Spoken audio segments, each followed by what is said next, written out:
Good morning, everybody. Welcome to CSIS. My name is Adam Szymanski. I hold the James R. Schlesinger Chair for Energy and Geopolitics here at CSIS. Of course, working with Sarah Ladislaw, Frank Verastro, Guy Carustro, and others on the Energy and National Security Program here. We're delighted today to have Fereidun Fesharaki with us. Fereidun is a recognized worldwide expert in oil and natural gas markets. He pioneered analysis in these markets back in the 1980s. Born in Iran, he received his Ph.D. in economics from the University of Surrey in England. He then completed a visiting fellowship at Harvard University's Center for Middle Eastern Studies. He joined the East-West Center in Hawaii in 1979, where he led the energy program for 2 decades. I had dinner last night with Fereidun, and he was recounting leaving Iran right at the start of the Iranian Revolution, basically coming to the United States with very little in his pockets, but a lot of ideas and information in his head. People like Lou Pugliese, Barbara Treat, and Glenn Sweetenham actually helped Fereidun get started with some research funding on a number of issues, including China. The story at dinner last night, which I thought was really interesting, was Fereidun proposed looking at China. Now, here is a guy clearly ahead of the time, thinking what was going to be going on in a country like China. And everybody is saying, oh, well, China, what do you know about China? And China is like, it's like they're not using any energy at all. And Fereidun convinced people here in Washington that this was a very worthwhile research topic. I think that just illustrates some of the wonderful ways that Fereidun has anticipated developments in the global energy markets. So speaking of the global energy markets, today Fereidun is going to talk about the balance for oil and the imbalance for liquefied natural gas, or LNG, in the global markets. He's going to be speaking without slides. We were actually looking earlier at some of the slide work, and Fereidun had a view similar to the Energy Information Administration's thoughts that towards the end of this year or into 2018, the markets will begin to rebalance. But the growth in production that's coming from places like the Permian Basin in the U.S., the return of Libya to the oil markets, and others, has a number of people, including Fereidun, concerned. And he's going to talk about those concerns this morning. So Fereidun, over to you. We're delighted to have you and looking forward to your remarks. And we're going to have plenty of time for Q&A with the audience, I hope. Thank you.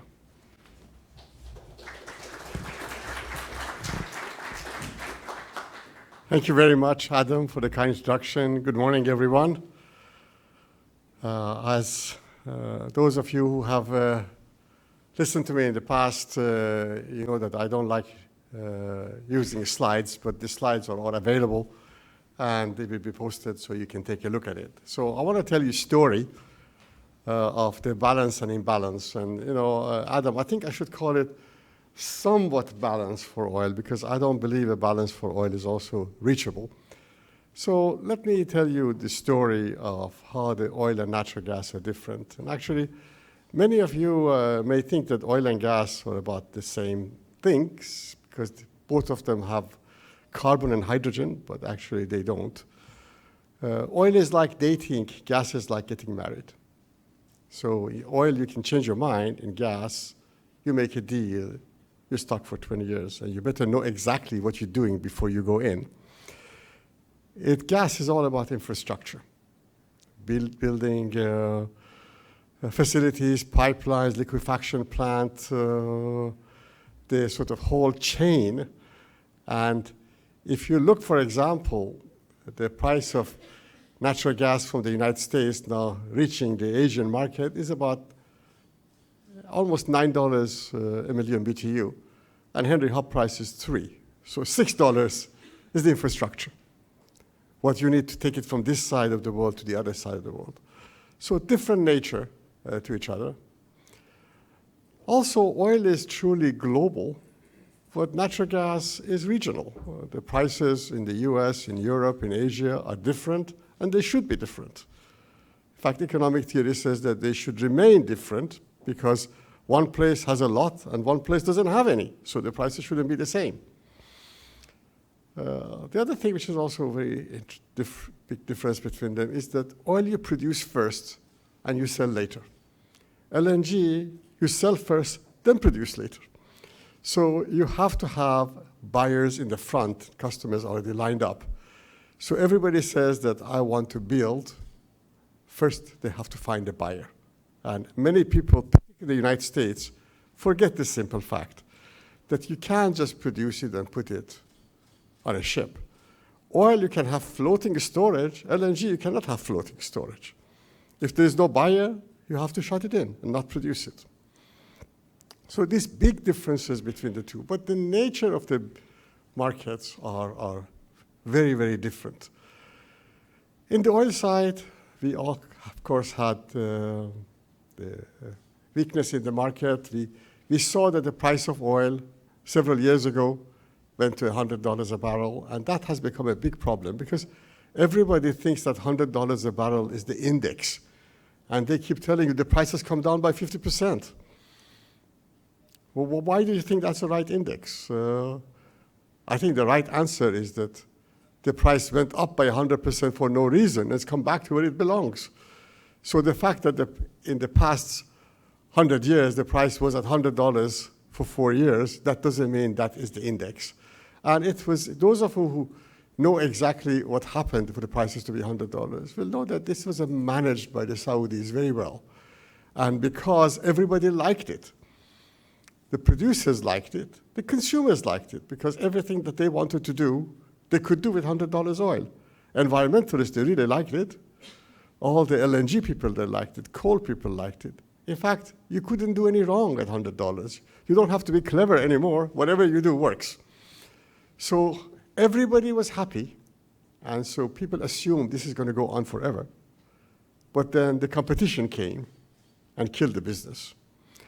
When the prices started going down, former Saudi oil minister Ali Naimi's view was that we need to let the prices go down, and the market will balance. But the way I understand he thought the prices should go down as low as it can until it drives people out. Now, what happened is that the prices went to $70 and nobody was driven out, went to $60. Everybody was in there, $50. Still in there, even $45 people are in there. So is there a lower price? We think that if the prices are $30, $35, they will recreate the global market. And remember that most of the key Middle East countries, their cost of production is less than $5 a barrel. And those who do enhanced oil recovery, they go up to $10 if they're really sort of inefficient. So for them, these $30, $35 would still be plenty of money, but everybody used to the big money. Everybody started eating 5 times a day. When they had to eat 2 times a day, 3 times a day, they were very unhappy. So this readjustment process, where only 6 or 7 years ago at $50, every OPEC country ran a surplus, and all the oil companies were happy. Now that it went up and came back, everybody is unhappy because they think that really the prices can go up again. So his view was that let the prices sink, and the prices sank, and then the prices went to $50, and still people were there. So his view was that whatever it takes, the prices have to go down to clear the market. When he was retired and the new administration came in the oil ministry, their view was different, that actually we have a combination of market share and market management. And OPEC made the best deal it's ever done. For the first time in history, brought the Russians on board. I mean, remarkable. And everybody agreed to cut back production. And compliance, nearly 100%. and 70-80% from non-OPEC compliance. I mean, it's quite remarkable. However, this still has not worked. Today, the price of oil in the paper markets is driven by only one factor. These players only look at the inventories. If the inventory is going up, they think the market is in trouble. If the inventory going down, they think the market has been rescued. So from their point of view, they only look at one single item. So for OPEC, the key issue is to show that numbers in inventory are coming down. And in fact, numbers in inventory have not been coming down. And there has been either a build or a small reduction. Offshore inventories, pretty much all gone. Onshore, US is the only place which provides up-to-date data, so everybody knows exactly what's going on. OECD, with a bit of a lag, and the rest of the world, 3-4 months later. So everybody is focused on what happens to the inventories.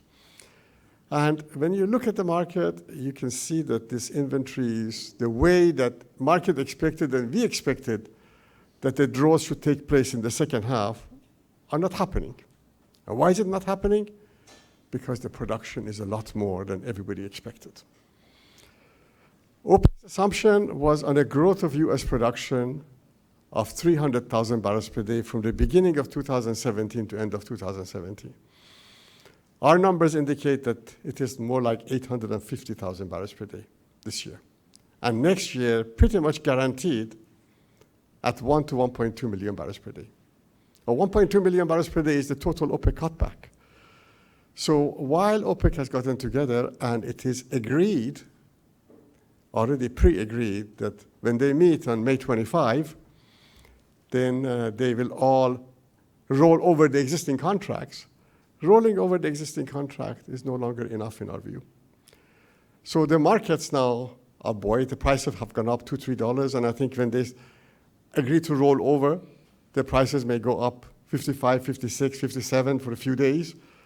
And then the people still look at the inventories, and they see the inventories are not being pulled back.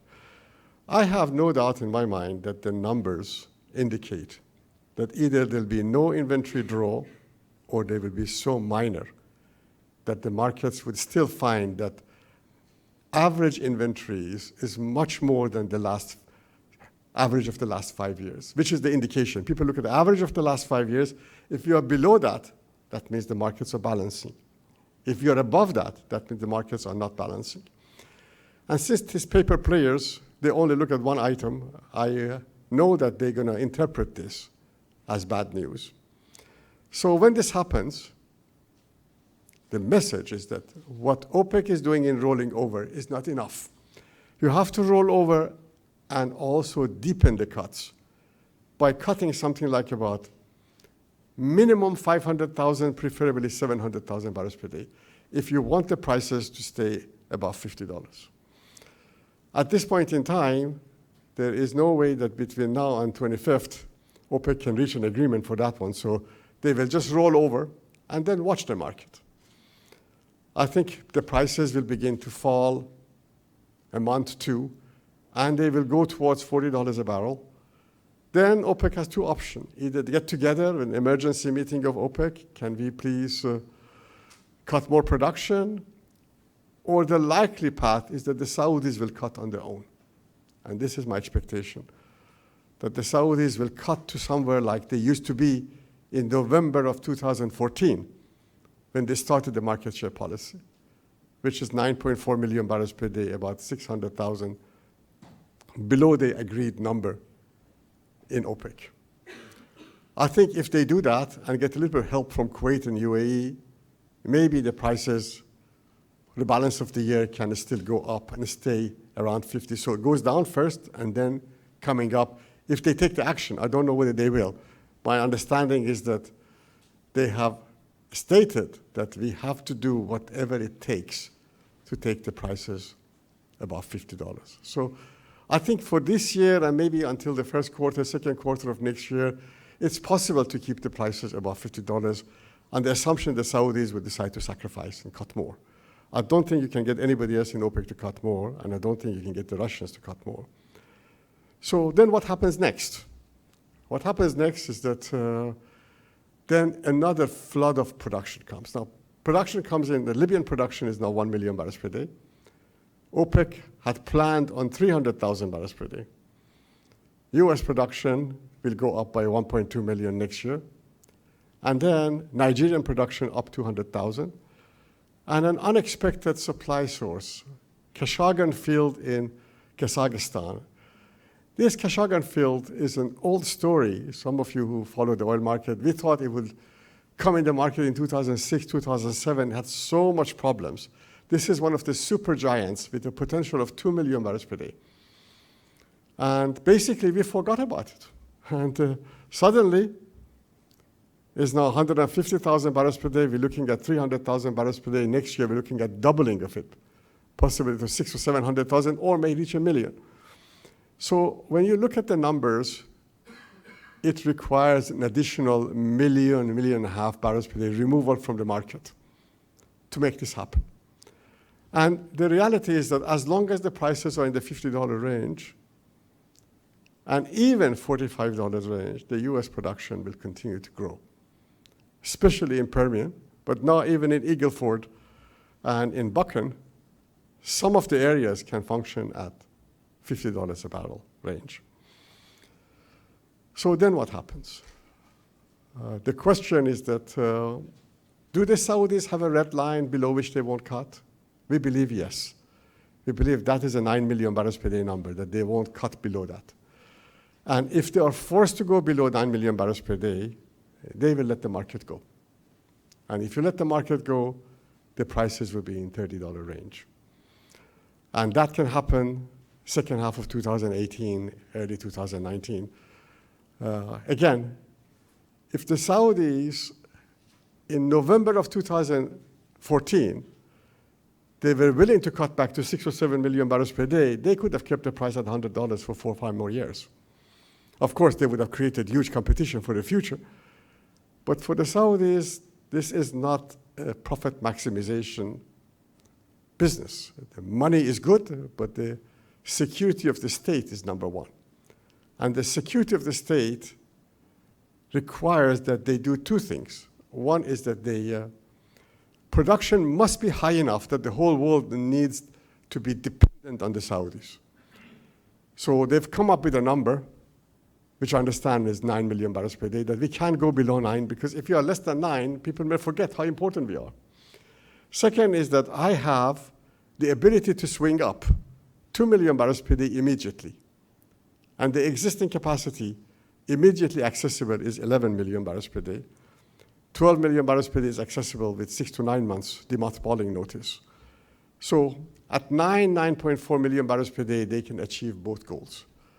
But below 9 million barrels per day, I would be very, very surprised if the Saudis agree to cut any more. And if the prices keep falling, I think they would let it fall faster. Now, if the prices stay at $30, $35 for 2-3 years, I think the market will clear. A lot of long-dated investments will disappear. And the short-dated investments. Today, if the price of oil tomorrow falls to $40, the US production will continue because 80% is hedged at $50 to $55 oil. So nobody actually cares in the short term, but the hedges are all for 1 year, starting from 2-3 months ago until first quarter of 2018. So for that period of time, it actually doesn't matter what happens to the price of oil, the production continues. But beyond that, then the investment would be impacted. So then what happens? If the prices are lower and then they lose substantial supplies from the US, then will the price of oil go up? The problem is that, yes, it will go up, but when the price goes up, then you need about 6 to 9 months to bring back what you've shut down again on a stream. So it is like a yo-yo, but it may slow down the pace. All it will do is slow down the pace. But the good news is that the oil demand is very strong. Oil demand this year, 1.4 to 1.5 million barrels per day. Why is the reason oil demand is so strong? Because the price of oil is low. And price of oil is low, gasoline demand explodes. So those of you who believe in electric cars, please don't be overexcited. That this gasoline demand is the #1 growth area. 36% of the global oil demand is gasoline. And we expect the same demand to continue, that basically, as long as the price of oil is below $60, gasoline demand grows very fast, even if the GDP is a slowdown. What affects the GDP, what affects the demand as far as GDP is concerned is diesel fuel as an industrial fuel, natural gas, electricity, all impacted by GDP. But gasoline has a separate life. Its life is driven by the desire to own cars, particularly in emerging markets. And in the US, by the desire to drive bigger cars by everybody. So we are pretty confident that the demand will be there. So this is one of the reasons that OPEC is extending the agreement to next year. They believe that the demand can come and rescue the market. Because if you are able to keep the agreement going without the price collapse, then every year 1.4, 1.5 million barrels per day of demand growth will come, and this gradually will lighten the burden. Remember, the 1.5 million barrels per day demand growth is, again, bigger than Total's OPEC agreement to cut production. So the demand is more important than supply. The question is, we don't think this is going to come fast enough time. And at the end of the day, after a few years, they have the demand growth, and there's no supply coming. The prices will certainly go up. The prices will go up. The volatility is high. It can go $70, $80, and then fall again. So OPEC's desire always has been to put a band. Like they had a band of $100 and $110 before. They want to put a band. They don't know where the band should be, 50 to 60, 45 to 55, 40 to 50. There will be a band so there is less volatility. But the market itself is volatile because there is no policeman in the market. So in this environment, I mean, oil can be in a balance in a year and a half, and then fall, and then come back to balance. But the fundamentals of it has to do with slowing down the production in the US and in other conventional areas. And that lower prices would do it. Higher prices would not do it. So this is, will there be a balance? Somewhat of a balance. I think this year, okay, but it is a losing game because OPEC needs to keep cutting as the people, if you want $50 oil, $50 is too high. $50 is too high to be able to create a sustainability. So you either have to go much lower price, maybe $38, $40, or you go down to 30 and try to dry up, restructure tight oil, and then come back afterwards. The numbers that I've seen, and again, I spent a week in Houston, all our clients that we see, everyone, one by one, numbers scary in terms of how much production is coming. Well productivity, rig productivity, 300%, 400%, 500% increasing. So there is a lot of supplies coming, but it is highly dependent. Everybody can manage at 50, 45, many can manage, 40, some, but when you go to 35, 30, almost nobody can manage. So if you want to have a balance in the market, you need to go that price for a number of years. Now, there are some interesting implications of all of these things. Because OPEC is cutting production, the price of Dubai has become very strong. Now, this, for the energy security folks, may not be very interesting, but it is very important because that's the reason that the US is not exporting a lot of oil outside. WTI has been traditionally $1, $1.50 above Dubai crude. WTI is now about $2 below crude, Dubai crude price. So actually a $3 differential. So suddenly, US is exporting up to 1 million barrels per day. And if you look at the data, it clearly tells you that the day after the OPEC agreement came into place, exports started going up. So as long as there is an OPEC agreement in place, US exports a lot of oil outside.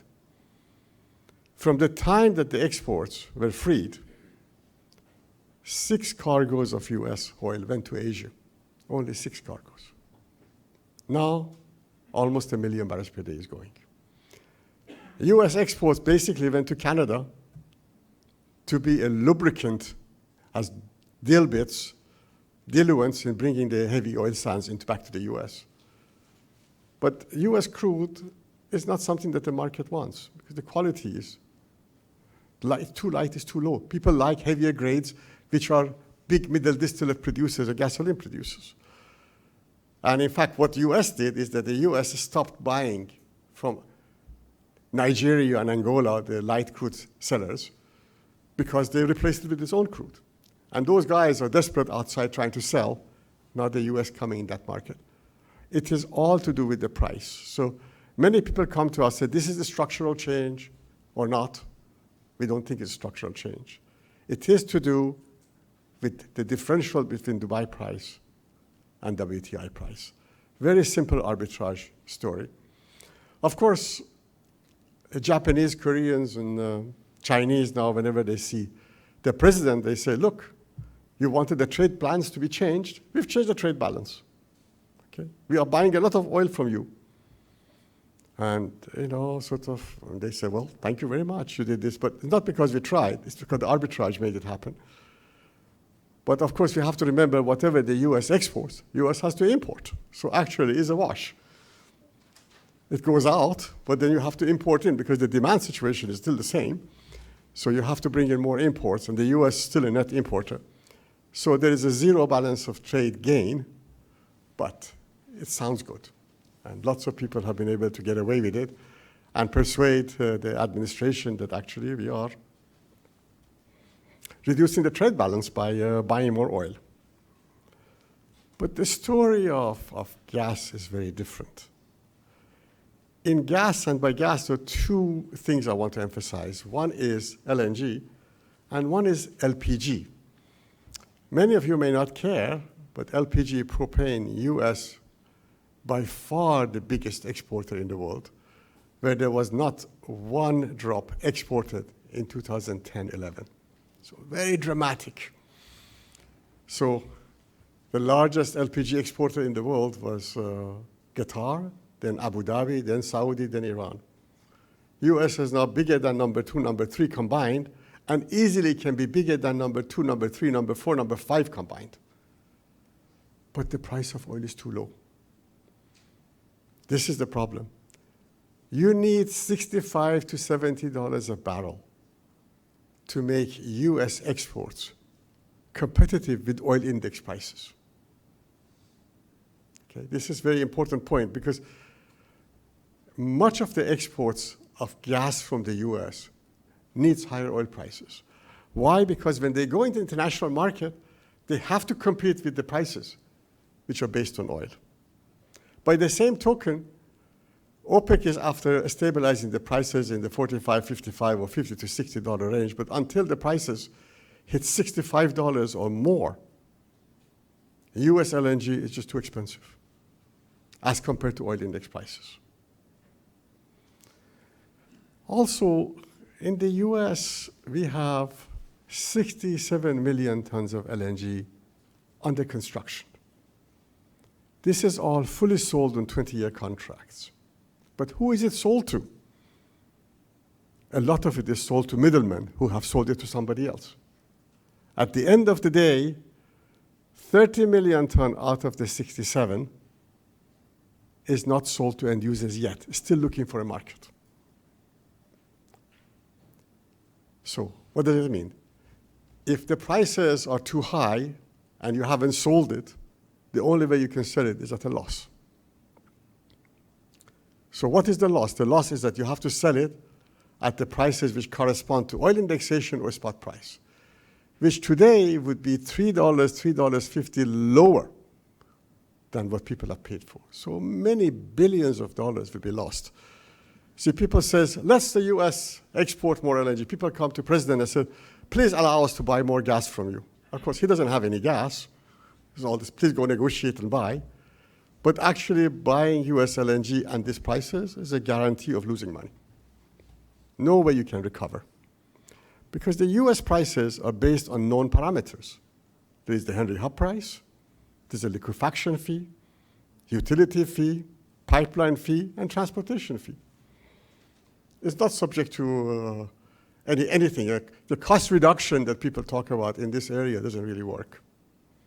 Nobody is able to legitimately show to me that they can do this any cheaper. So by the time it gets to Asia, it's about $8 to $9 a million BTU. Okay? So when they go to Asia, they compete with oil index prices, which used to be very high because the price of oil was $100. Now that the oil index prices are more like $6 or $7 a barrel, a million BTU. So the US number is too high. But the spot price in Europe is $4.80. In Asia is $5.30. So if you cannot sell it to somebody else and you have to sell it on the spot market, you have to incur huge losses. So somebody has to lose money. We don't know who. Is it the producer, manufacturer? Is it a Freeport or Cheniere or whoever is selling? Or is it the people who lift it? It depends who is lifting the volume. I mean, if the many people who have signed with the US are credible, legitimate companies who will take it, or they pay and not take it. So you can pay $3 or $3.50, depending on which contract, and not take it. But there are some people that we believe will not take and will not pay. And that would cause severe pains and big legal wrangling. And these are the national oil companies of important consuming countries. I don't want to name them, but there are a couple of candidates that we believe will not lift. So this is a troublesome area. If you are in the toll processing area and you get your money, then you don't care, but you care. Other people lose money. But if somebody doesn't take it from you, then you care. So what happens in this environment? I think that a lot of people would have to sell at the market level. And since Asia demand is so oversubscribed, the only liquid market where this gas, LNG, can go is into Europe. And the European prices are, as I said, $4.80, so they can barely cover the cash cost of these LNG projects. But certainly, capital cost is gone. So you finish the plant today, from tomorrow you have to give up your capital cost. I mean, pretty dramatic issue. Then the Russians are always there. Anytime Gazprom reduces the price below $4 in Europe, even cash cost cannot cover it. So between the Russians and the Qataris, they have tremendous sway on whether the US LNG can actually get to Europe or not. So what is the long-term outlook? I mean, the demand for LNG is not growing so fast, and the demand for, certainly gasoline demand is a lot stronger than the demand for gas. But also because of this chaos in the market, nobody is building any new plants. In the US, the only plant that we are sure is going to go ahead is the Golden Pass terminal in Louisiana, which is 70% owned by the Qataris and 30% by ExxonMobil. I think the Qataris have decided they want it. And since they don't have to go to the banks and borrow money, this project will go ahead because of the desire on the part of the state of Qatar to continue. That incidentally put the US as the #1 exporter of LNG in the world, that project alone. And there are many people waiting for FERC permits. At least 9 different companies are waiting for FERC permits. And none of them have any customers because there are no customers because today the market is full. But this market will turn. This market will come to a balance earliest in 2022, latest in 2024. And after that, there could be substantial shortage of LNG because nobody's building anything.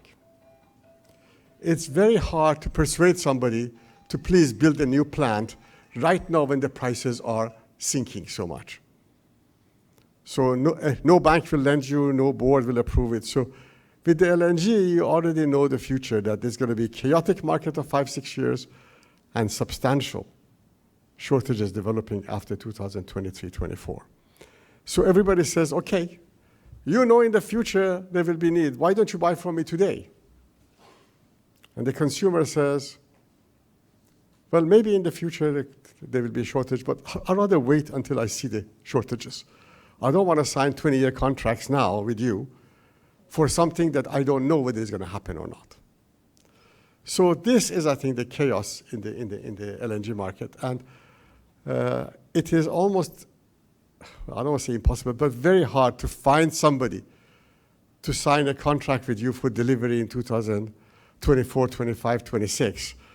Although the future is clear, because nobody is building anything now, then the shortages will be more severe. So the imbalance in the LNG market will turn out to be another imbalance on the shortage side in the future. It's much more clear for that than it is for oil. Because on oil, I don't know whether tomorrow Argentina is going to come up with a tight oil production, which is going to blow our minds. But all I know is that the US keeps going for a few years, and it will dry up if the prices are low. But in the LNG side, pretty much you know that there will be a shortage in the future. And there are two things which will help the LNG market. One is the LNG for bunkering. You know, those of you who may have looked at IMO regulations, International Maritime Organization has regulations which requires low sulfur fuel oil from 2020 to go into ships. This is a big deal. It's like a nuclear bomb you throw on the oil industry. 2 years and 8 months left for that to be done. 7 months left now. God Almighty coming from the heavens here cannot do it. So it's going to be non-compliance, pressure. And so what do you do with the problem of IMO? You either go and find low sulfur fuel oil, which doesn't exist, marine gas oil, which doesn't exist today. People have to make it the refinery by sacrificing the existing production that they have. Or you do scrubbing on board ships, or you use LNG. LNG is the real answer to it. But you have to have the LNG ships. You have to have LNG storage. And you remember what I told you, oil is dating, gas is like marriage. All the sellers of LNG want the shippers to sign a 10-year, 20-year contract. It's like somebody tell you that, you know, for your car, you have to sign a 10-year contract to go to this gas station every time you run again. Nobody wants to do that. So the thinking, oil is a commodity. Gas is still not a commodity. Certainly LNG is not a commodity. So that period of time for adjustment, it takes time. We are not there yet.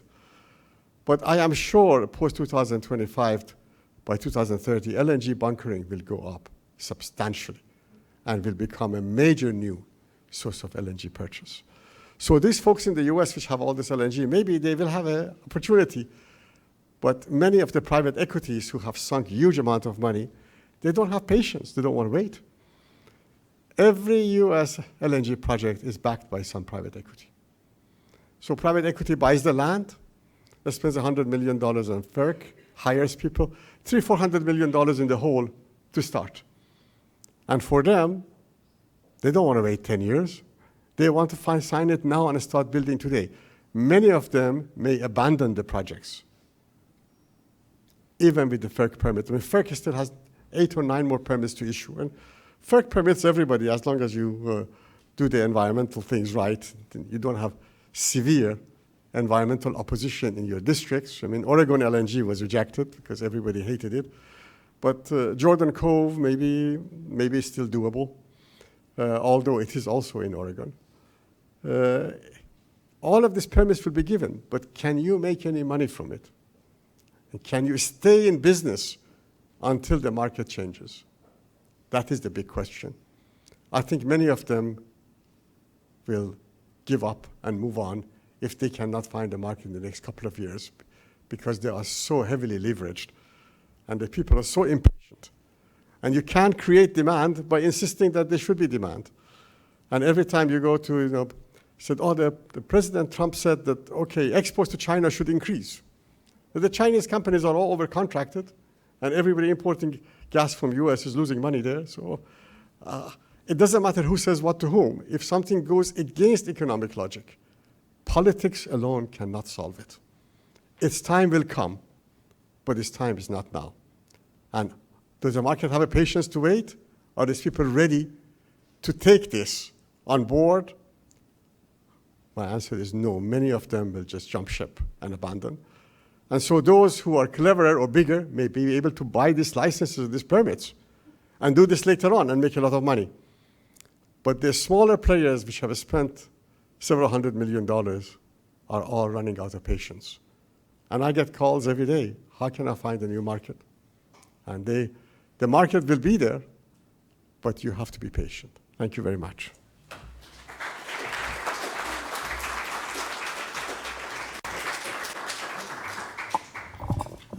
Thank you, Fereidun. So I've covered a lot of ground there on both oil and global natural gas markets. I'd like to start off with just a couple of questions. You mentioned that the Saudis might go as low as 9 million barrels a day. What do you think the Saudis are producing now? I think they are producing below the OPEC quota. Instead of producing 10, they have been going up 9.7, 9.8, I think somewhere in the range of 9.8, 9.9. Right. So they are below. So they have shown the ability to swing. Basically, the old swing role is coming back, but they don't want to do it 100%. They don't want to be responsible for the rest of the world. They want other people to participate. But anything to go below these volumes, I don't think you can get anybody else in OPEC to agree. Right, so being able to cut 800,000 or 900,000 barrels a day would give them some flexibility if they wanted to exercise it. Yes. My view, and it seems like you're in the same area of thought, is that the Russian role is an important one. Do you think Putin and President Putin and Oil Minister Novak are still committed in some way to cooperating with the Russians? The press seems to think so. No, I think they are, actually. I know for sure that they have already agreed and committed until end of March of 2018. In fact, this agreement had to be made with them first before the Saudis went to the rest of OPEC. And so when they go to the meeting, and the Saudi minister went to Iraq, first time in 30 years, and the Iraqis, the head of SOMO had said a few days ago that we agreed for a few months, we're not going to continue this. So he went there, he met the prime minister, and he persuaded them to reluctantly accept. They may still not fully follow the agreement, but at least on paper, they are officially on board. The Iranians are officially on board. Everybody is officially on board. So see, if OPEC gets together and doesn't have a smooth agreement, the prices will fall by themselves. So you have to go there and say, one day we all agree to walk away so that people have the confidence. And I think this is all pre-agreed. The problem is that if you want to deepen the cuts, then you have another month or two of wrangling. So you have to forget about that one now, and then when it needed, you just cut yourself. Much easier. Do you think they could have, even if they extended the cuts through the end of the first quarter of 2018, would you expect that they would have another meeting before then if they had to try to work at those deeper cuts if needed? Well, I think not. I think that the wrangling, as long as if OPEC wrangles, the prices will fall. Because there is no policeman today. The price of oil has always been controlled by somebody. It's now not controlled. And, sort of when it's not controlled, and the volume of paper trade now, including the derivatives, is 400% higher than it was in 2014. So there is no policeman, and the paper trade is so large, 1.2 billion barrels per day of crude oil is traded every day on paper. The total physical trade of oil in the world is under 50 million barrels per day. So if the sentiment is negative and it goes down, it will go down very fast because everybody will get out. If the sentiment is positive, then suddenly it becomes very strong. So usually they see some good news. And if OPEC announces, okay, it's done, probably a couple of dollars goes up, the price is $55, everybody's happy, and then they start looking at the numbers. There is no way that the numbers will draw. And so this is why sort of the arguments by IEA that the substantial drop in the production, in inventories will take place, I don't know where they get the numbers from. It doesn't make any sense to me. All right, I'm sure there are questions out here. I wanted to just ask you one other question. This one is really about LNG before we open it up for the group here. I noticed in one of your publications you talked about the problems that were being encountered in the LNG markets, and I looked at the labels, and it occurred to me that there were 4 U's, the letter U: unsold U.S. gas, uncommitted Qatar, underperforming buyers, and down under developments in Australia. Could you tell us about the Australian developments and how that's influencing the LNG market? Yes, Australia has been divided in 2 sections, East and the West. So by that, basically, I mean the production from conventional LNG production and the coal bed methane projects, which the Aussies call it coal seam gas. This is a very, very interesting problem. On the eastern side of Australia, 3 big boys have built facilities: British Gas, now Shell, ConocoPhillips, and Santos and Total. They built these 3 huge entities, combined cost of maybe $80 billion. They did not share any facilities, and all of it in Queensland, practically 15 minutes drive from one to the other. So it turned out to be a disaster because not only the costs are high, very high, but also they run out of gas. So the domestic users in Australia are now paying $15 a million BTU for gas, and those who make it into LNG have to sell it in the spot market for $5. So lose-lose situation. So you would say, well, why don't they just cut the production and supply domestic market? Well, they have contracts, they have bank loans, and very complicated intercompany arrangements which don't allow it. So we think that eventually they cannot keep running it, and the government in Australia is going to intervene. Already there is a Australian Competition Commission is working on coming up with regulation to limit the exports. So this is what people had feared about the US many years ago, that you export too much, then you run out. But the supply is large and everything is connected in the US. In Eastern Australia, they're not connected to anywhere. It's all coal-bed methane, and the volumes, you already know how much it is, and the exports are much bigger than the domestic supply, squeezing the domestic industry. So very dramatic way of how not to do things in the future.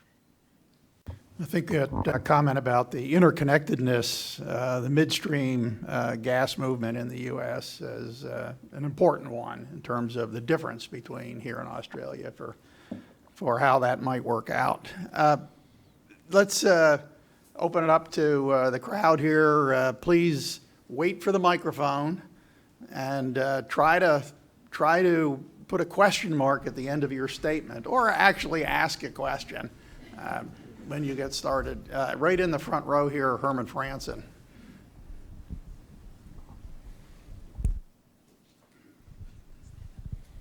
Thank you. Herman Franson, EIG. Fereidun, a quick question on oil and a quick Hold that question microphone close, Herman. and a quick question on gas. On the oil side, with the enormous decline in investments now, the CapEx loss of about $1 trillion, do the OPEC countries outside of the Gulf maintain their capacity as a result of that, or is it declining?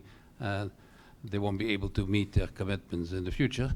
On the gas side, then the picture that you painted through 2022, is there any room for gas from East Africa to be developed over that period?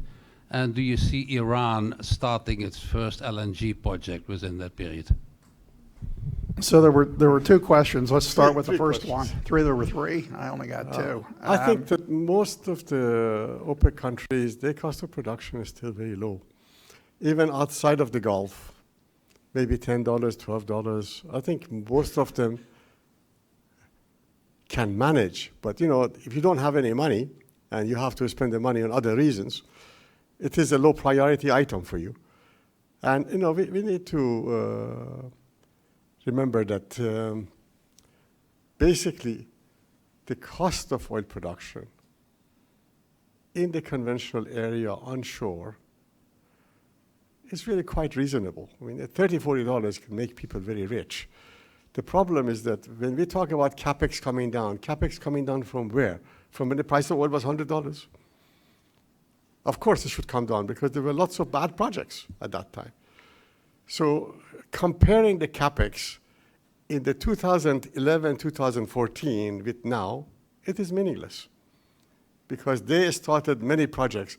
We have clients ourselves which started at the cost of $80 a barrel because $80 is still $100 would give them $20 margin. So when the Schlumberger says, I've laid off 50,000 people, well, probably 30,000 of them shouldn't have been employed in the first place. So we have to always use the right index. Anything to do with 2011-14 is the wrong index because the price of oil was too high, and high oil prices make you crazy. You do crazy things. So I think people can manage, but they have to adjust. I remember the price of oil was $50. Everybody was happy. But when it went up and came back, it was like a disaster for them. Now, on the East Africa, definitely we believe in our numbers is 2 projects in East Africa going forward. The Mozambique project of Anadarko and the Coral project of ENI. One of them is sold fully, and the other one is on the brink of being signed. So these 2 we include. And the reason people buy it, particularly the Japanese, they want to create a new hub. And I think also Papua New Guinea, we expect to be more sales from there. We also eventually expect Jordan Cove in the US to proceed despite the FERC problems because the buyers are committed and the project sponsors are very committed. In terms of Iran, LNG is abandoned. The Iranians are choking under too much gas. They are producing so much gas, they have no idea what to do with it. And the only reason they produce it is that they don't want the guitarists to produce it. So even if I waste it, it's okay, better than somebody else steals it from me, as they say. But their salvation is to export pipeline gas to neighboring countries. And remembering in the Middle East now, Dubai is importing LNG, Kuwait is importing LNG, Abu Dhabi now importing LNG, and very soon Bahrain, and I believe sooner or later the Saudis will import LNG. So there is a huge market for gas, but because of the political issues, the Saudis have blocked every Iran pipeline project. The only one which still has some life is the export project to Oman, because the Omanis have some special relationship with the Iranians, but it's going to take a number of years. But in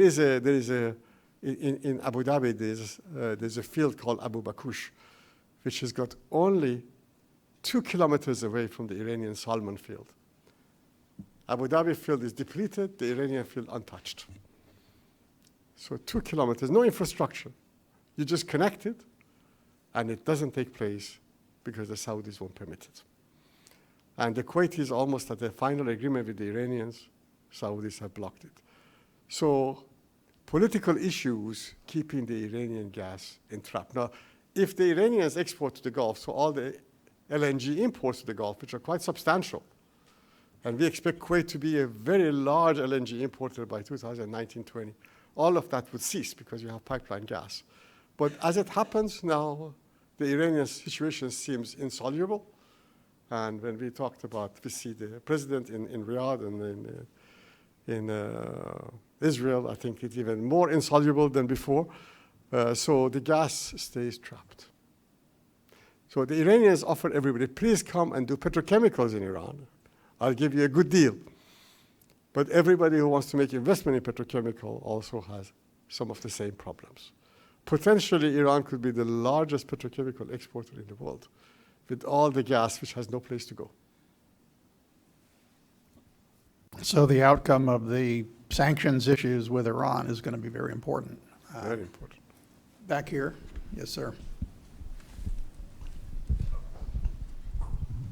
Hi, Jerry Cunningham, Noble Americas.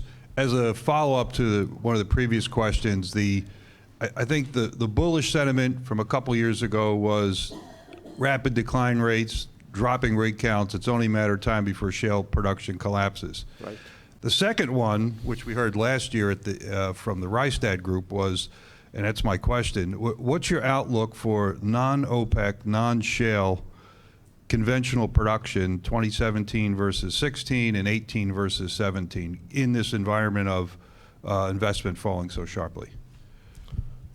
Well, I don't remember country by country going through it, but basically, I think the decline rates are a red herring question. The decline rates are real, but technology can spread them for a long time. I mean, the Saudis, the Iranians, the Kuwaitis produce the same number or even higher, all this. So what happened to the decline rates? If it was real, then it should have already been, what did Matt Simon say, 8% decline rate in Saudi Arabia, so they should be producing 3 million barrels per day, 4 million barrels per day by now. So the decline rates are real, but they can be stretched by technology. I think in the environment of $45, $50, offshore outside of Gulf of Mexico is pretty much dead. I don't have any great faith, whether it's offshore production or offshore supplies or offshore facilities. Existing things all continue, but new projects, I can't see them starting. If they go any lower, then even less. But onshore production, many places, and again, it's not universal. In China, for example, onshore production costs are $60 a barrel. So they don't make any investments, but most of other areas at $50 range, onshore production would continue to go up, but slowly, no big jump. Once you get the prices to $60, $65, everything changes. So between $50 and $60 is a huge gap. Between $50 and $40 is also a very huge gap. So I see non-conventional growing very slowly. But the companies, places like in the Kashagan field, at these low prices, is totally economic. They can cover the cost. Their costs are about $20 a barrel, $15 a barrel. They can go to 1 million barrels per day if the technical problems are resolved. But when you have less money, of course, you are more careful about spending money. But the technology still marches on. So I'm optimistic that there'll be many new production. If you look at in East Africa on the oil side, Uganda, Guyana, I can go through the list. So many of them are brand new players looking for substantial growth in production. So I think at $50 still, many people can manage to do the business. But offshore, I remain very pessimistic.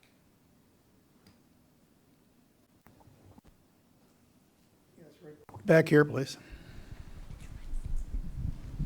Hi, thanks. I'm Adam Goltz from the Treasury Department. Proven oil reserves currently stand close to 2 trillion barrels, which is significantly more than cumulative demand through 2050. How much does this factor into your kind of longer-term assessment of the oil market, and does it play a role in, for example, Saudi Arabia's current planning? Thank you. Do you really think the Saudi oil reserves are proven? In the Middle East, everybody makes up the numbers. I've made it up myself for many people. There is no certification, verification of any oil and gas, any country in the Middle East, without exception. So these numbers that you add is adding oranges, apples, and bananas. In the US, your proven reserves are certified and monetized. Very important. If you go and find a big field in the Kalahari Desert, US regulators will not allow you to list it as reserves, although it's verified, certified, until you have a pipeline to the port. Then it's monetized, is allowed. Europeans and Asians are much more relaxed, as long as the certification is okay. In the Middle East, it's all made up. So since most of the reserves that you quote come from the Middle East, most of these things, not that they don't exist, but we don't know if they are there. I think actually the Saudi number, real number, is bigger than what they say. Because if you look at the production capability. They produce 10.6 million barrels per day in front of our eyes. You already know that. So it's not possible that the Saudis and the Canadian reserves are essentially bogus reserves, in my view, because all the heavy oil, the oil sands are included. Oil sands is not oil. It's manufacturing process. Oil is when you dig a hole, it comes out by itself. That's oil. So Faja Belt in Venezuela is not really oil. So you cannot call this heavy oil into your oil reserves. But can Canada produce 10.6 million barrels per day? I mean, the number is second biggest after the US or the Iraqis. They can get close to the Saudis, but not there. But the Iranian numbers are even bigger than the Iraqis. So everybody made up the numbers. And there is a whole interesting history about what this happened. In 1986, Saddam Hussein, who was vice president of Iraq, wrote a letter to Oil and Gas Journal that my reserves are not 35 billion barrels. My reserves are 70 billion barrels. So those guys printed it. The Kuwaiti says, yours is 70, mine is 80. The Iranian said, mine is 90. Saudi said, I am 260. So basically, that's how, if you look at the numbers, it's quite hilarious because between 86 and 89, without finding one barrel of oil, 400 or 500 billion barrels were added. So using the reserve argument that you use is basically flawed. Proven reserves, because we don't know what the proven reserves are. We only know about where there is certification. Most of the Russian fields are not certified. If any Russian company has to put their shares on the New York Stock Exchange, then they have to certify it. Because the SEC requires certification for that. So in terms of adding the reserves, and having reserves doesn't mean you can produce it. You can have a lot of crappy reserves, which are very expensive, and you can only produce 5%. I know fields which can only produce 5% of the reserves. I know fields which can produce 60% of reserves. So the connection between reserves and production is a flawed way of looking at it. Fereidun, let me follow up on that. Mark Carney, the governor of the Bank of England, has made speeches saying that companies might be leaving stranded assets, that the reserves that they do have of fossil fuels might not be producible over the time frame associated with the movement away from fossil fuels, and that this could be a financial problem for publicly traded oil companies. What do you think of that idea? I don't understand. What does it mean? Can you translate it to me in English? Well, what Carney is saying... I mean, we are not moving right. away from the fossil fuels. Does anybody think so? And the president doesn't think so. So I think you disagree with Mark Carney. Yeah. I had thought that one of the interesting things that was being left out of this, and it kind of fits into your view, is that trying to say that what a company might be leaving in the ground in the year 2035 or 40 or 2050 was not particularly meaningful in the financial markets, that often we're only looking ahead and discounting earnings by 2 or 3 or 4 or 5 years, and that the actual present value, the value of oil reserves in the ground in the year 2040 is zero. And so if those assets are stranded, it's not meaningful from a financial perspective. Yes, I mean, after doing this business for many, many years, I've come to one important conclusion. I'm only clever for 5 years. Half clever for another 5, maybe. So any long-term forecast, by definition, has to be wrong, because if people believe it, you change the future. And so I look at this EIA, IEA, Exxon, Shell, all of them have the same forecast. Basically, you look at it, it's always the same. And then you look at it and say, oh, the future is good. And so I must be happy. But if everybody actually believes that, then by definition, it will not happen.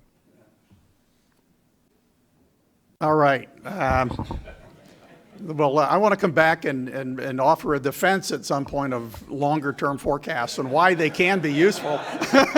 Maybe I'll do that right now. Look, I think you're absolutely right.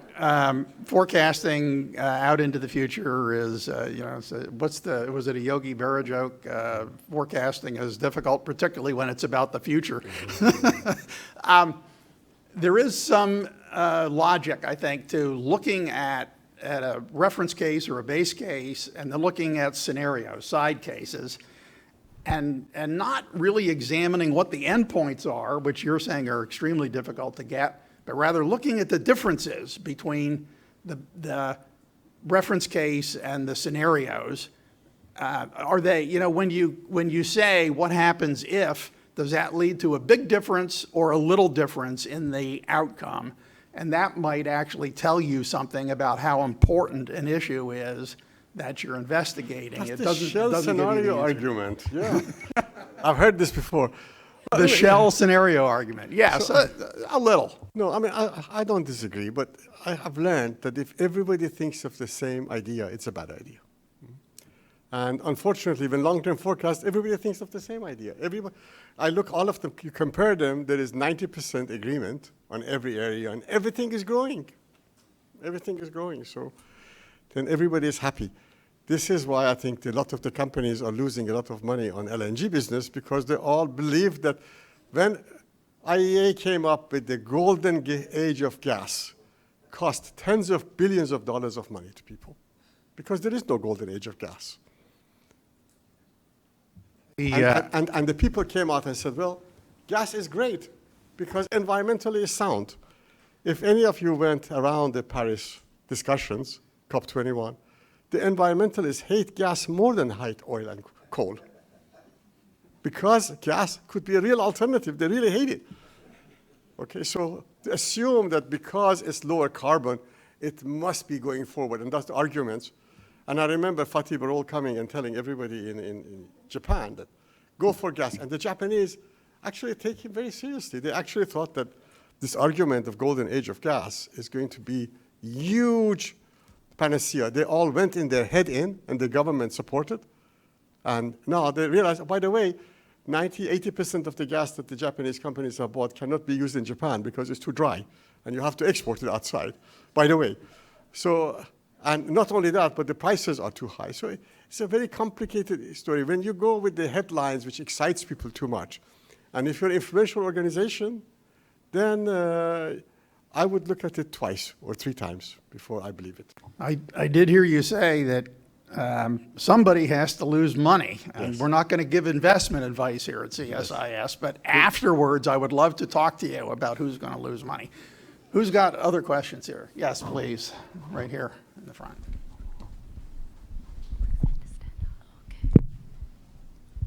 Hi, my name's June Park, and I'm a postdoc fellow at the National University of Singapore. I research mainly on South Korea, Japan, and Chinese oil consumption My and gas. favorite subject. Yes. I just have a very simple question about the market dynamics. In March, China and Japan and South Korea signed an MOU on exchanging information on LNG contracts, bilateral ones, and I am wondering if you think that could shift the dynamics a little I bit. can give you the answer. It's all nonsense. Okay. It's all That's nonsense. great. Okay, because everybody in each of the countries I advise, and this is just all grandstanding, I love you, you love me, let's hold hands. So it doesn't There really is mean anything. anybody is going to exchange any information. So it's all nonsense. So this is like the Silk Road story, you know, these big stories. One belt, one road. One belt, one road, you know, yes, you know. Everybody says, my God, what does that mean? Nothing, that means nothing, so. And these MOUs, you know, sort of CNOC, and then the COGAS, and then JERA signed these agreements. No, none of these guys tell the other one any information about the contracts. They have to come to me if they want to know what's in the contracts. So, Fereidun, do you worry about your personal safety? I don't think any suicide bombers in the gas business, although they may be. Phyllis. Another quick LNG. Identify yourself. Oh, Phyllis Just- Yoshida, Sasakawa, USA. Everybody knows Phyllis. Another quick gas question. I was talking to some shipping people, and I agree with what you said about the LNG and bunkering and marine. The other piece that comes up that people think will greatly expand LNG markets is floating regasification. Will it in that time frame, or is it just still a little No, floating piece? regasification is Floating gasification. Yes. It's FSRUs, basically. FSRUs are a pretty big deal, and they are the international oil companies, gas companies, which are now surplus. They all say, well, FSRUs will resolve all the problems. So we actually have a database of legitimate FSRUs, and you have now small FSRUs, the baby FSRUs, and average FSRUs. So the real ones, we think there are about 10 in the making. And each of them will take about 3 million tons. So they make a difference. I think that's why we've come up from 2023 to 2022. Makes a 1 year of difference. But between 2017 and 2020, we're increasing the global supply by 40%. No way we can increase the demand by 40% in 3 years. So the surpluses will remain, but FSRUs are serious, and many people are coming in.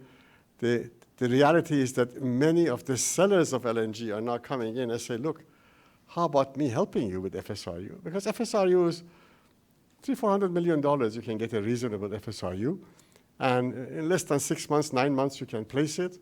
If you have your internal pipeline set, then you can import it, and it can make a big difference.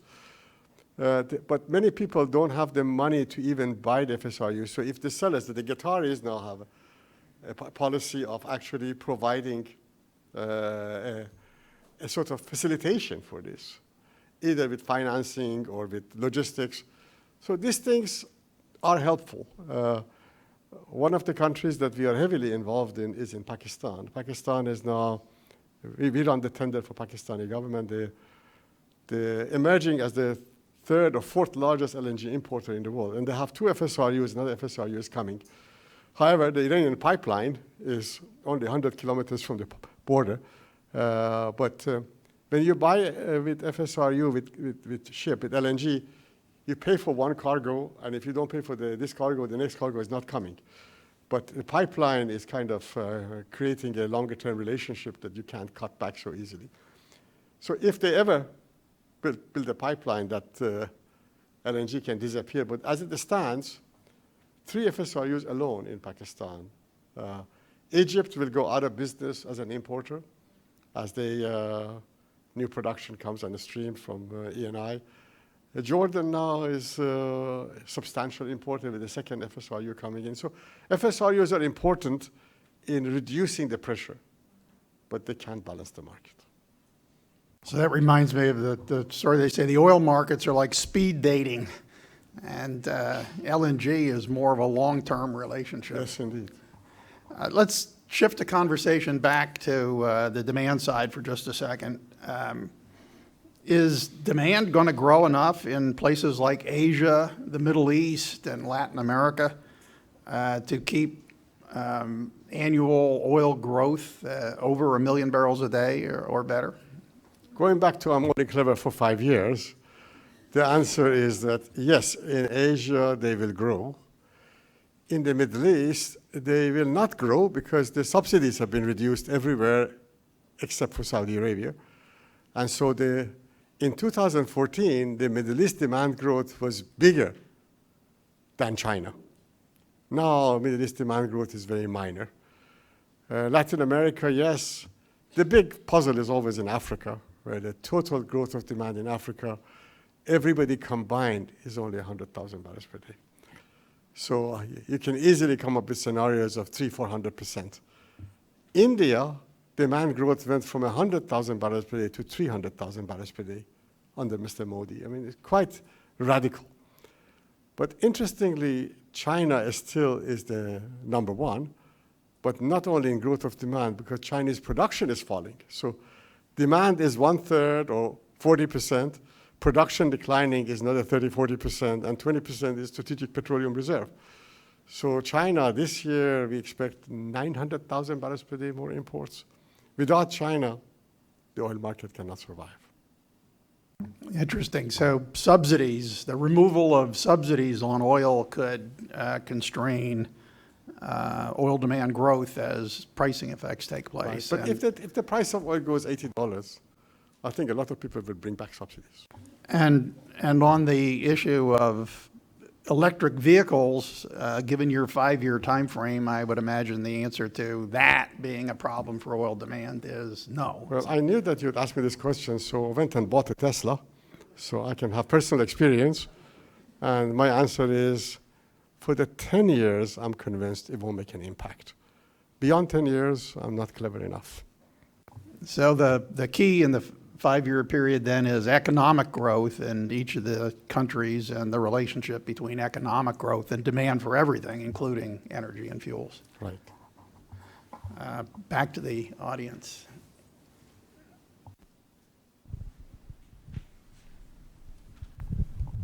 Doug Hengel with LNG Allies, but my question's on oil. So what does your outlook for the oil market mean for the Aramco IPO? But you think they are related to each other? I don't think they're related. I think the issue with Aramco IPO is what I said about reserves. So you can't come to the US because it won't meet any of the regulations. You can't really go to most of Europe, but London Stock Exchange is falling over themselves to provide as many exceptions as needed for that to go there. But at the end of the day, I think that the plan is for 5% offering, but listing in Saudi Arabia with co-list someplace else. So Japan is being looked at, Hong Kong is being looked at. London would be nicer, but basically in the London Stock Exchange, the premium stock has to have more than 25% offering. So 5% offering, of which they want 3% to be sold to Saudi citizens, is not really going to do very much. However, nobody wants to do an IPO if the price of oil is $30. I mean, that's obviously. But I don't think the Aramco IPO is a driver for the oil price. It's more of the driver for the face. And if you get one of your friends who reads Arabic and ask them to check the social media in Saudi Arabia, there is a flood of overwhelming by 100-to-1 disagreements about the IPO. So very unpopular move in Saudi Arabia. I think the plan is still likely to go ahead. I see it more of a symbolic measure that first I have access to other things. Second, I'm going to enter the modern world. Interestingly, none of the other countries in the Middle East are even thinking about it. So it's going to be a sort of very lonely IPO. Fereidun, I remember from my days as a financial analyst that the price of a share, so what the IPO is after, is driven not just by the earnings, which would be a function of what the oil price is, but also of costs. So if Aramco had a good cost structure, that would help them with the earnings. And then the other part of the algorithm that analysts use is what they call the multiple, the price-earnings ratio, which can be very different from company to company or country to country. And if investors believe that Saudi Aramco is serious about moving towards privatization, and even with the 5% number, that a high multiple could help them get a higher price for the stock. Yes, and obviously, Aramco is the best national oil company in the world, I'm sure. Very well run, very well managed. Of course, if you come up with some IPO would even make them more efficient. But the reality is that Aramco sells the oil, keeps all the money it wants, and gives the rest to the government. So when you are in the private sector, you want to buy some stock, the division between the government, between Aramco, all the monies that they spend. I mean, basically, you are a very passive player. You don't have a say about anything. Guy, So Fereidun, introduce yourself, Can you Guy. hear this? Fereidun, you were kind enough to invite me to. This is Guy Caruso from Okay. CSIS. That's important part. Fereidun was kind enough to invite me to the East-West Center in 1981. My job then was head of oil market analysis. I succeeded Herman when he went to Paris, the IEA, and I made a presentation to East-West Center, and Fereidun knew that I was considering going into consulting at the time because Reagan said, we're abolishing DOE.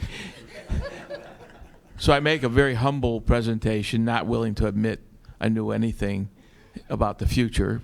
And I'm only clever for 5, I wasn't clever for 6 months. So he said, don't ever admit you don't know anything. If you're going to be a consultant, people aren't going to want to pay you. So now, all these years later, you're becoming more humble. You only want to go 5 years. What's changed your philosophy? When you reach certain status, you can be truthful.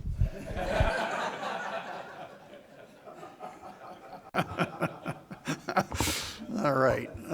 Yes, sir. Good morning, John Craig from Monarco Energy in Abu Dhabi. Take a look at Iran for a minute.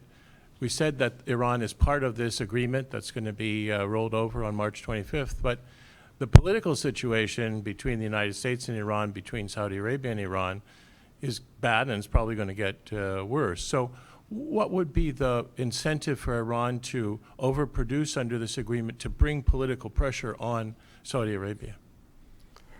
I think they would love to overproduce, but they're producing at max capacity already. So this 3.8 million barrels per day that they have been given basically is the best they can do. And their argument, both the Iranians and Iraqis have a legitimate argument. I mean, before Iraqi production was cut, and during the time the Iranian production was cut, the Saudis were producing 7-8 million barrels per day. So at the moment, they look at the 9-10 as a God-given right, but actually they got it because the other guys went out of business. So the Iranians, because of the election in Iran, they wanted to say that we have been given an open hand. And often they claim, today I'm producing 4 million, today I'm producing 4.1. One day I was producing 4.2 million barrels per day. But the average numbers are pretty much stuck at 3.7, 3.8. And what they've agreed with OPEC is that they can produce at their max. So actually it's all inconsequential. And since the election is done and Mr. Rouhani won, the Iranians don't have to make a point anymore. So they no more grandstanding about I do this, I do that separately. Yes, sir, right here. I'm Alan Kowski from Bloomberg BNA.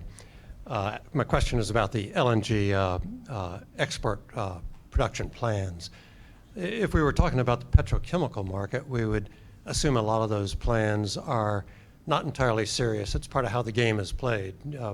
That market sector proposes much more than anyone really expects. Is it your impression that the people backing the LNG export projects understand that and are playing that game, or are a lot of them private equity people who are new to this and have genuinely over-proposed with a sincere belief? Well, petrochemicals, you produce first and you sell later. You don't have a 20-year contract signed. For the LNG, you have to identify your buyer. So my read is that most of these private equity people have never even left the United States. They don't know what happens in the rest of the world. And they just heard there are a bunch of Asians which use a lot of LNG. So it must be okay. So these assumptions, and then they go and then hire some people who know what they're doing, and a lot of these guys are paid very handsomely. So nobody wants to say, I cannot, but they say, we'll try. And I think they genuinely try it. One of them, called the Global LNG Ventures, they have sold 1 million ton to Shell. So now I have credibility, but they offered such a low price to Shell. Shell says, well, I have no equity here. So if you produce it, I'll take it. If you don't produce it, I won't take it. So from their point of view, but that now is used heavily to promote that I have now a legitimate customer as big as Shell, so please come and buy from me. But you cannot manufacture demand. The demand has to take time for it to come. And I'm convinced the long-term future, beyond this 5+5, according to the numbers, seems to show a deficit. But selling right now is very hard because whoever wants to buy from you already has committed to buy it from somebody else. Now, the Japanese are different here because the Japanese companies, they have 35 million tons of LNG coming for recontracting up from April 1, 2019 to April 1, 2025. So this 35 million tons runs out. So they can go to the existing players, let's say the Qataris or Malaysians, buy from them and extend the contract, or they can go to somebody who bought from the US and has to sell at a loss, or they can go and back a new project strategically. So these decisions of how to divide this still has not been made. So I don't want to say there is no chance because they have to recontract. But if I go to somebody who has built the facilities and already depreciated, 20 years has passed, so they run the facility for almost zero cost, operating cost, I would get a much better deal. And these guys will not insist on 20-year contracts. They sell it to me 3 years, 5 years, at much lower prices because the assets already depreciated. So they have the choice to pick. And so the Japanese here are quite strategic. The big players, JERA, which accounts for 40 million tons of LNG in Japan, as by far the biggest LNG importer in the world, they are making strategic decisions. What projects to support in terms of creating new hubs. They like Jordan Cove because it's the first US LNG which will come from Canada, since nothing is going to come from Canada by itself. Or they want to go to Mozambique because they want to create a new hub in East Africa.